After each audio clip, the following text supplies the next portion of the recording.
영국의 소설가 존 파울주의 소설을 바탕으로 1965년에 만들어진 영화 더 콜렉터. 작품에 등장하는 프레디는 축구 풀장에서 번 돈으로 농가에 홀로 사는 조용하고 외로운 청년으로 나옵니다. 그의 유일한 취미는 나비들을 채집해 장식해 두는 것이었죠. 그러던 어느 날 그의 눈에 들어온 미란다 그레이라는 여성. 그는 그녀를 소유하고 싶다는 생각에 사로잡혔습니다. 그 뒤로 그녀가 어딜 가든 몰래 따라다녔고, 날이 갈수록 그의 마음은 걷잡을 수 없이 커졌습니다. 결국 그는 그녀를 납치해 창문 하나 없이 빛조차 들어오지 않는 지하실에 감금했지만 그녀의 몸에는 손을 대지 않았습니다. 그가 느낀 소유욕은 평범하게 남성이 여성에게 반하는 그런 종류의 것이 아닌 그저 그녀를 나비 표본처럼 영원히 간직하고 싶은 이상한 욕정이었죠. 정신적으로 불안한 모습을 보여주기도 했던 프레디. 어느 폭풍우가 내려친 날, 미란다에게 공격당했지만 반격해 지하실에 그녀를 가두고 치료받고 온 그는 비에 젖어 3일 동안 지하실에 갇혀있던 그녀가 폐렴에 걸렸다는 것을 알게 됩니다. 놀란 프레디가 의사를 데려왔지만 이미 그녀는 사망한 뒤였죠. 사망한 미란다를 바라보던 그는 그녀가 자신의 운명을 스스로 결정했다고 확신하며 다른 부류의 여성과 더 나은 성공을 거둘 수 있기를 바라는 마음을 갖고 젊은 간호사를 스토킹하는 장면을 마지막으로 영화는 막을 내립니다. 이 영화를 보고 깊게 감명받은 남성이 있었습니다. 캔자스 시티의 도살자 또는 더 콜렉터라고 불린 로버트 베르델라. 그는 최소 6명의 목숨을 앗아간 나쁜 사람이었죠.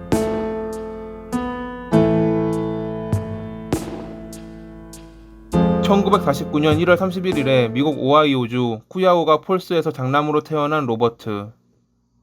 이탈리아 혈통의 독실한 로마 가톨릭 신자였던 아버지를 따라 그의 가족들은 항상 미사에 참석했고, 로버트와 그의 동생은 자연스럽게 성당에서 열리는 교육 과정에도 참여해야 했습니다. 그는 어릴 때부터 머리가 좋았지만 사람들과 어울리는 것을 꺼려 거의 집에서 홀로 놀고는 했습니다. 언어 장애가 있어 다른 이와 대화를 나누는데 힘들었기에 그는 더 홀로 있는 것을 선호했을 것입니다. 반면 그의 남동생은 활동적인 아이였습니다. 친구들과 잘 어울렸고 운동도 잘해 매번 경기의 주전으로 뽑히고는 했죠. 로버트의 아버지에게 있어 자기 아들은 뒤처지면 안 되는 존재였기에 그는 로버트보다 남동생을 더 편애했습니다.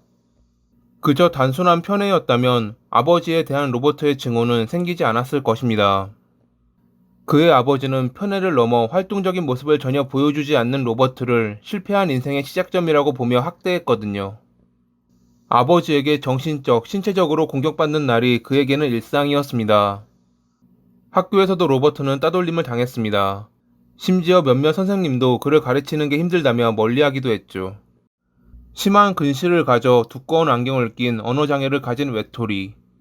그것이 주변 사람들이 기억하는 로버트의 어릴 적 모습이었습니다. 사춘기에 이르렀을 무렵 그는 자신이 동성애자라는 것을 알게 되었지만 주변 사람들의 시선 때문에 철저히 비밀에 붙였습니다. 별다른 인생의 전환점이 없었다면 그는 그냥 그렇게 살아갔을 것입니다. 하지만 그 전환점은 예고도 없이 찾아왔죠. 1965년 크리스마스. 그날 로버트의 가족은 켄턴에 있는 친척의 집에서 파티를 즐기고 있었는데 그의 아버지가 심장마비로 쓰러져 사망하는 일이 발생합니다. 그에게 있어 마치 신과 같았던 애증의 관계인 아버지의 사망. 아버지의 갑작스러운 죽음은 로버트에게 큰 충격으로 다가왔습니다. 로버트는 처음 느껴보는 감정을 종교로 위안 삼으려 했고 그렇기에 더 깊게 빠져들었지만 알면 알수록 그에게 있어 종교란 아무런 위안도 되지 않는다는 것을 느끼며 종교에 대해 냉소적으로 변해버렸죠. 이 시기 그에게 강한 인상을 심어주었던 것이 앞서 말씀드렸던 더 콜렉터라는 영화였습니다. 어릴 때부터 혼자 놀며 그림을 그리고 동전이나 우편을 모았던 그는 영화의 주인공 프레디와 자신을 겹쳐보았을지도 모릅니다. 이때부터 그의 마음속에 무언가가 서서히 자리를 잡기 시작했죠.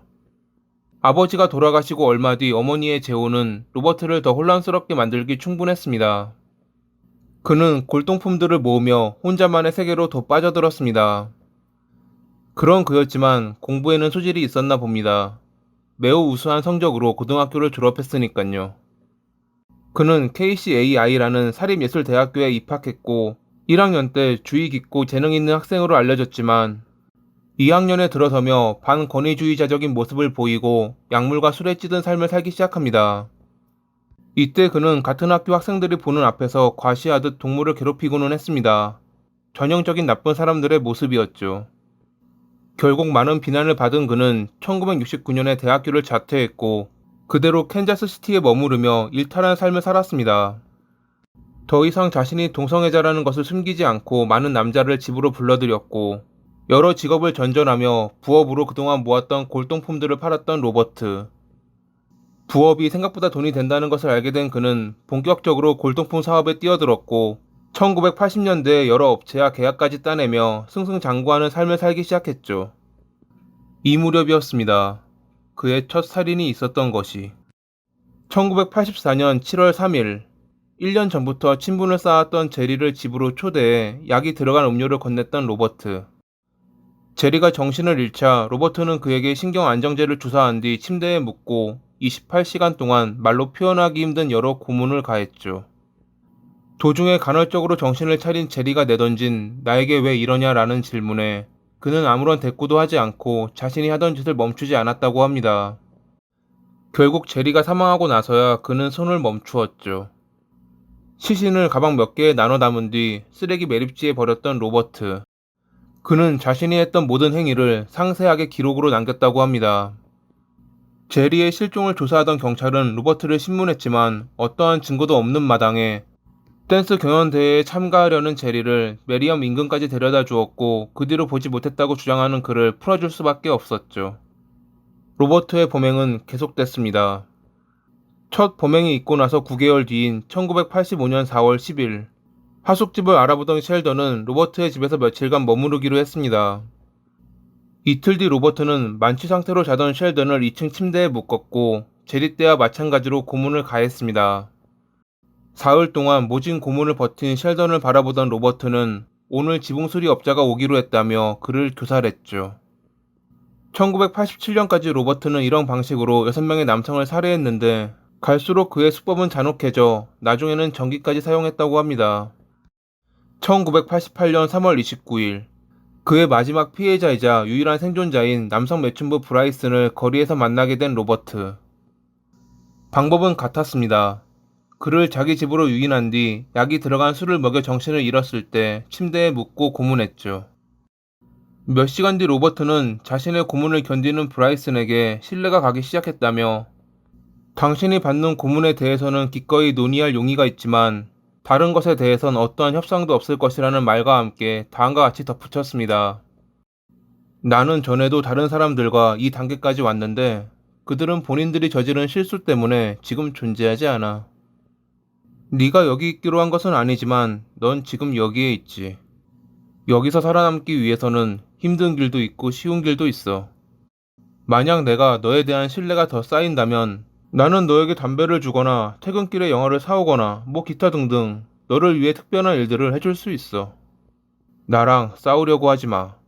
그렇지 않으면 넌 앞서 받았던 것보다 더 큰 고통을 받게 될 것이니까. 지금까지 받았던 고통은 네가 앞으로 받을 수 있는 것에 비하면 아무것도 아니야. 그의 말을 들은 브라이스는 순종하는 척하며 기회를 엿보았고 3일째 되던 날 충분한 신뢰를 얻은 뒤 로버트에게 혈액순환을 핑계로 고문이 끝나면 손을 앞으로 묶어달라고 부탁합니다.